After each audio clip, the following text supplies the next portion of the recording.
Bonjour, bonjour Facebook, bonjour YouTube, j'espère que vous allez bien. Alors on se retrouve encore ici, aujourd'hui on est mardi. Dieu permet que nous soyons ensemble encore une fois pour continuer notre lecture. Alors j'espère que vous méditez et j'espère que la dernière lecture que nous avons eue, donc lundi, hier, vous l'avez compris, vous l'avez médité. Et comme je dis, encore une fois, pour celui qui a envie, ou celle, surtout, je vais beaucoup parler aux femmes plutôt, à toutes mes petites sœurs ou à toutes mes mamans ou mes grandes sœurs qui ont besoin d'évoluer un petit peu dans la parole, qui ont besoin d'aller un petit peu en profondeur, qui ont besoin d'avoir une expérience un peu plus poussée dans la lecture ou même avec le Seigneur. N'hésitez pas de poser des questions, n'hésitez pas de rentrer en contact avec moi pour que nous puissions partager ensemble dans la prière et la méditation et comprendre vraiment les Écritures.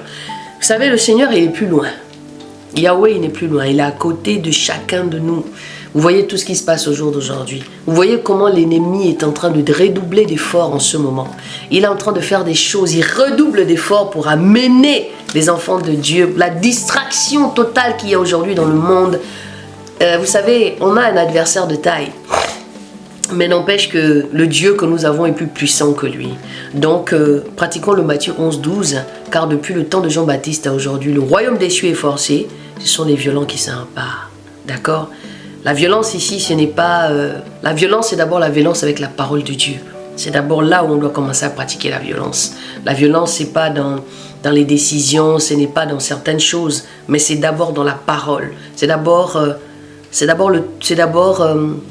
prendre l'autorité à ce qu'on croit. C'est surtout ça d'abord. Donc du coup, ici encore une fois, ben voilà, on aime Jésus, on lit la Bible, on prie, d'accord? On fait l'autocritique de soi, l'intimité avec le Seigneur. On prend conscience du péché et on prend conscience en fait de la mise à part. Donc, encore une fois, si tu as un témoignage, la semaine dernière, je vous ai fait le vendredi dernier, je vous ai parlé du témoignage. Qu'est-ce que le témoignage pouvait faire dans la vie de chacun de nous, dans la vie d'un homme, dans la vie d'une femme, de ce qu'il reçoit. Donc c'est important qu'on met l'ennemi à nu et de dire ce que le Seigneur fait pour nous. Parce qu'on ne peut pas toujours rester là caché en tant que chrétien. On doit se lever aussi et de dire voilà ce que notre Dieu fait pour pouvoir sauver ton frère, ta soeur, ta voisine, ton ami, ta copine de longue date qui te voit aujourd'hui comment tu as changé. Mais sauf que tu ne pratiques pas le témoignage en fait de Jésus. C'est ce que les gens ils entendent. Donc merci Seigneur encore pour ta parole. Merci pour ta fidélité. Merci Seigneur de nous accompagner encore en ce moment de partage, en ce moment de méditer ensemble. Je te remets encore chaque chose. Je te remets l'attendement. Je te remets chacun ici entre tes mains. Au nom de Yeshua. Amen. Alors, nous allons continuer la lecture. Donc là, nous sommes sur le chapitre 17. D'accord? Donc nous allons lire. El Shaddai, Dieu Tout-Puissant, confirme sa promesse. Puis, chapitre 17. Puis Abraham, étant âgé de 90 ans. Non, attention. Puis Abraham, étant âgé de 99 ans. Yahweh lui apparut et lui dit, je suis le Dieu Tout-Puissant. Marche devant ma face et sois intègre. Et je mettrai mon alliance entre moi et toi, et je te multiplierai extrêmement, extrêmement. Abraham devient Abraham. Abraham devient Abraham. Alors Abraham tomba sur sa face, et Dieu lui parla, et lui dit, quant à moi, voici mon alliance est avec toi. Et tu deviendras le père d'une multitude de nations. Et on ne t'appellera plus du nom d'Abraham, mais ton nom sera Abraham, car je t'ai établi père d'une multitude de nations, et je te rendrai extrêmement, extrêmement fécond. Waouh! Et je te ferai devenir des nations, même des rois sortiront de toi. J'établirai donc mon alliance entre moi et toi et entre ta postérité après toi, selon leur génération. Ce sera une alliance éternelle en vertu de laquelle je serai ton Dieu et celui de ta postérité après toi. Et je te donnerai et à ta postérité après toi le pays où tu demeures, comme étranger, à savoir tout le pays de Canaan, en possession perpétuelle, et je serai leur Dieu. Amen. La circoncision, signe de l'alliance. Dieu dit encore à Abraham, « Tu garderas donc mon alliance, toi et ta postérité. Après toi, selon leur génération, et voici mon alliance entre moi et vous, et entre la postérité après toi que vous garderez. Tout mâle parmi vous sera circoncis, et vous circoncirez la chair de votre prépuce, et cela sera le signe de l'alliance entre moi et vous.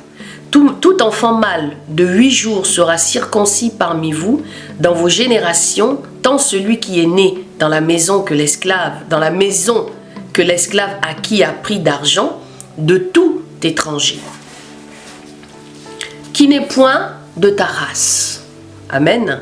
Celui qui est né dans ta maison et celui qui est acquis à prix d'argent seront circoncis. Ils seront circoncis et mon alliance sera dans votre chair pour être une alliance perpétuelle.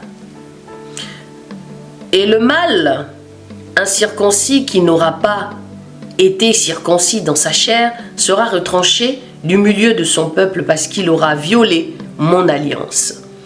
Sarai devient Sarah. Donc Sarai, S-A-R-A-I avec 2 petits points, devient Sarah, S-A-R-A. Promesse de la naissance d'Isaac. C'est ce que je vous disais hier. Dieu dit aussi à Abraham, « Quant à Sarai, ta femme, tu n'appelleras plus son nom Sarai, mais son nom sera Sarah. Et je la bénirai et même je te donnerai un fils d'elle. Je la bénirai et elle deviendra des nations, des rois, chefs de peuple sortiront d'elle. » Alors Abraham se prosterna la face contre terre et sortit en disant en son cœur, « Naîtrait-il un fils, un homme âgé de 100 ans? Et Sarah, âgée de 90 ans, aurait-elle un enfant? » Et Abraham dit à Dieu, « Je te prie qu'Ismaël vive devant toi. » Et Dieu dit certainement, « Sarah, ta femme, t'enfantera un fils, et tu l'appelleras, et tu appelleras son nom Isaac. Et j'établirai mon alliance avec lui pour être une alliance perpétuelle pour sa postérité après lui. Une nation sortira d'Ismaël. Et je t'ai aussi exaucé concernant Ismaël. Voici, je le bénirai, je le rendrai fécond, et je le multiplierai extrêmement, extrêmement. Il engendra 12 princes, et je le ferai devenir une grande nation. Mais j'établirai mon alliance avec Isaac, que Sarah t'enfantera l'année qui vient. Mais j'établirai mon alliance avec Isaac. Yahweh ici dit qu'il va établir une alliance avec Isaac. Ismaël était l'enfant d'Abraham, mais ce n'était pas l'enfant de la promesse, de l'alliance. Et donc, comme il dit ici, Yahweh, il dit, ainsi, ayant levé et parlé, se leva au-dessus d'Abraham. Abraham prit son fils Ismaël avec tout ce qui était né dans la maison. Ah, Seigneur, excusez-moi, je suis un peu parti ailleurs. On va revenir ici plus tôt. Et Dieu dit, certainement Sarah, ta femme, t'enfantera un fils et tu appelleras son nom Isaac. Et j'établirai mon alliance avec lui pour être une alliance perpétuelle, pour sa postérité après lui. C'est pourquoi on dit le Dieu d'Abraham, le Dieu d'Isaac et le Dieu de Jacob. Parce que l'alliance, là, vient de là. Elle commence par Abraham, elle va chez Isaac, elle va chez Jacob. Ah, une nation sortira d'Ismaël. Et j'ai aussi exaucé concernant Ismaël, voici je le bénirai, et je le rendrai fécond, et je le multiplierai extrêmement, extrêmement. Il engendra 12 princes, et je le ferai devenir une grande nation. Mais j'établirai mon alliance avec Isaac, que Sarah t'enfantera l'année qui vient. Et cette même saison,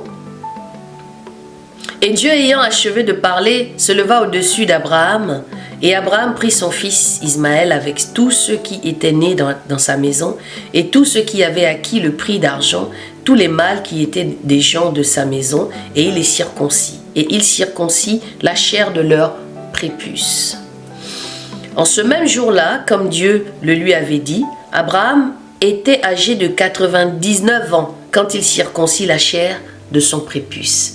Et Ismaël, son fils, était âgé de 13 ans lorsqu'il fut circoncis.